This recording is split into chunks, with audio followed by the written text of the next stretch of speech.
Courbe dans l'espace de dimension 3. Section 1. On mine l'espace réel E3 de dimension 3 d'un repère orthonormé direct OIJK. Une courbe paramétrée dans l'espace E3 est une application gamma de I dans E3 où I est un intervalle de R. On la désigne par le couple I gamma. Pour chaque t appartenant à I, on désigne par M de t l'extrémité du vecteur gamma de t. En d'autres termes, OM de t égale à gamma de t. Le support d'une courbe gamma de I dans E3 est l'image de l'intervalle I par cette application. Support de gamma égale à l'ensemble des points M de t tels que t appartenant à I.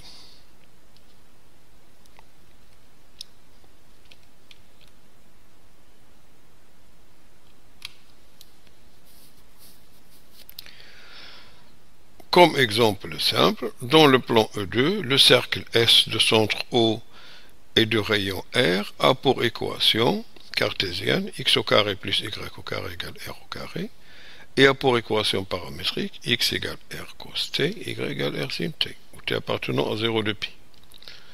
Avec la notation de l'air exponentielle it qui est égale à cos t plus i sin t, on voit que le cercle S est l'image de la courbe gamma qui a t appartenant à 0 de pi fait associer r exponentielle it.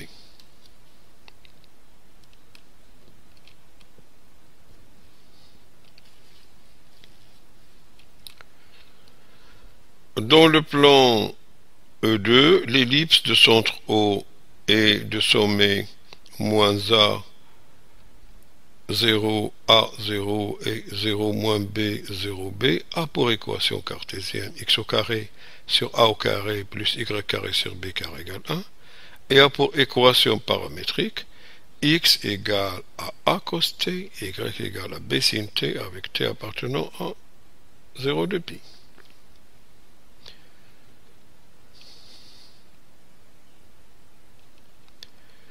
L'hélice circulaire est définie par l'application de R dans E3 qui a t fait associer cos t, sin t et t.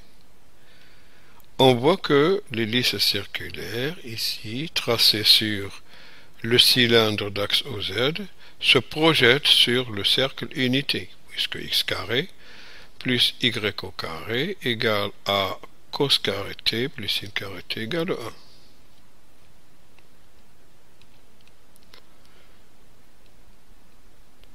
Donc le support de l'application gamma qui a de 0, 1 à valeur dans E2, qui a été fait associer exponentielle de 2 i pi t, est le cercle unité, le cercle S. De même, le cercle S est aussi le support de l'application zeta de R dans E2, qui a été fait associer exponentielle i pi t au cube. Ici, on voit que deux courbes différentes peuvent avoir un même support.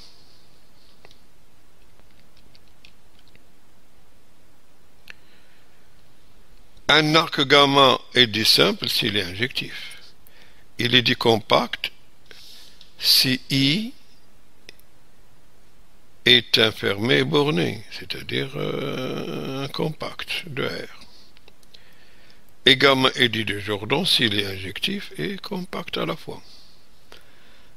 Un arc gamma d'un compact, d'un fermé AB à valeur dans E est dit fermé si M de A égale M de B, ou si gamma de A égale gamma de B.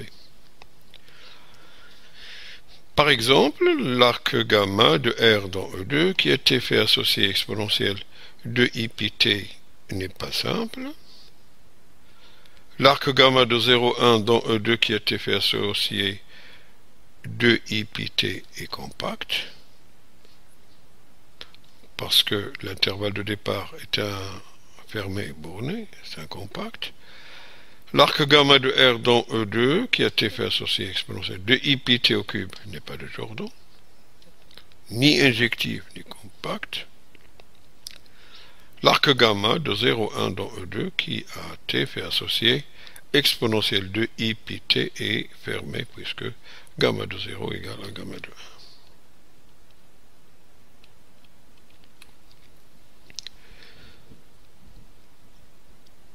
Donc la notion de support d'un arc conduit à cette notion qui est la notion de arc séca équivalent ou arc géométrique. Un arc est dit de classe séca si l'application gamma de I dans E est de classe différentiable de classe séca sur I. Deux arcs I gamma et J delta sont dits séca équivalents si je peux trouver un séca difféomorphisme de I sur J tel que gamma égale à delta rho θ. C'est-à-dire que θ est un difféomorphisme de classe séca de I sur J qui rend commutatif ce diagramme. Rappelons qu'un séca difféomorphisme θ est une application de I sur J qui est bijective, qui est différenciable de classe séca, et que son inverse, θ-1, c'est aussi différentiable de classe séca. Un point T0 est dit régulier si le vecteur gamma' de T0 est non nul. Le point T0 est dit singulier ou stationnaire si le vecteur gamma' de T0 est nul. L'application gamma ou la courbe gamma est dite régulière sur I si elle ne s'annule pas sur I. C'est-à-dire que gamma' de T est différent du vecteur nul, quel que soit T appartenant à I.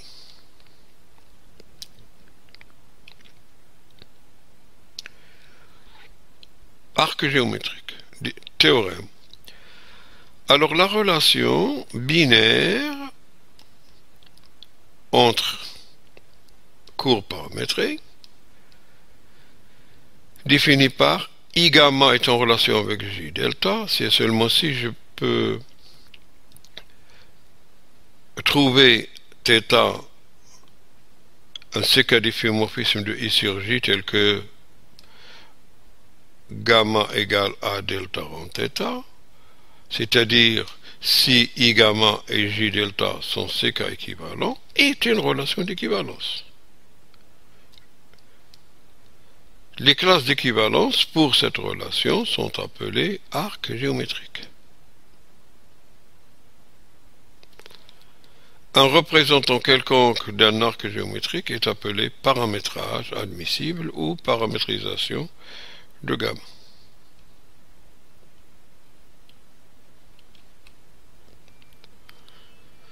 Soit I gamma et J delta, deux arcs séca équivalents. On sait qu'il existe un séca difféomorphisme θ de I sur J, tel que, quel que soit T appartenant à I, gamma de T égale delta de θ de T. Donc si dθ sur dt est strictement positif sur I, alors θ croît lorsque T croît.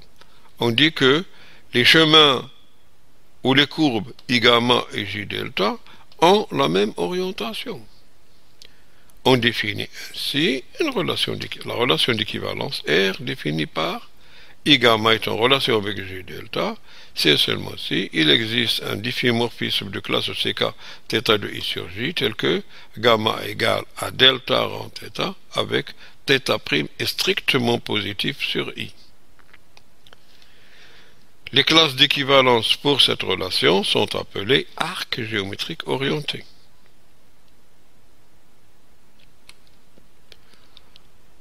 Tangente. Soit I gamma une courbe paramétrée de classe CK avec K supérieur ou égal à 1. Et soit grand gamma, l'arc géométrique représenté par I gamma et T0 appartenant à I. Et soit aussi M0 qui est égal à M de T0. On dit que I gamma admet une tangente en T0 ou que l'arc géométrique gamma admet une tangente en T0. C'est quoi? Si M de T0 plus H est différent de M0 pour H assez petit et H différent de 0. C'est-à-dire que la courbe gamma de T ou M de T n'est pas constante au voisinage de T0. La seconde condition, c'est que la droite définie par le point M0 et M de T0 plus H tend vers une droite limite quand H tend vers 0 et H différent de 0. Cette droite limite s'appelle tangente à la courbe gamma en T0 et sera désignée par grand T indice T0 de gamma.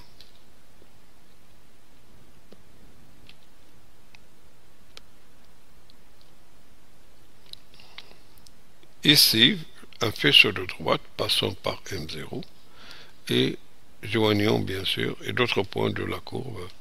Et à la limite, on voit ici la tangente à la courbe en T0.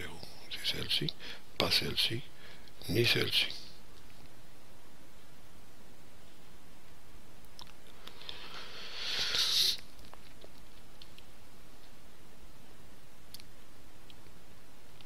Théorème. Donc si MT0 est un point régulier, alors la courbe I gamma admet une tangente en T0.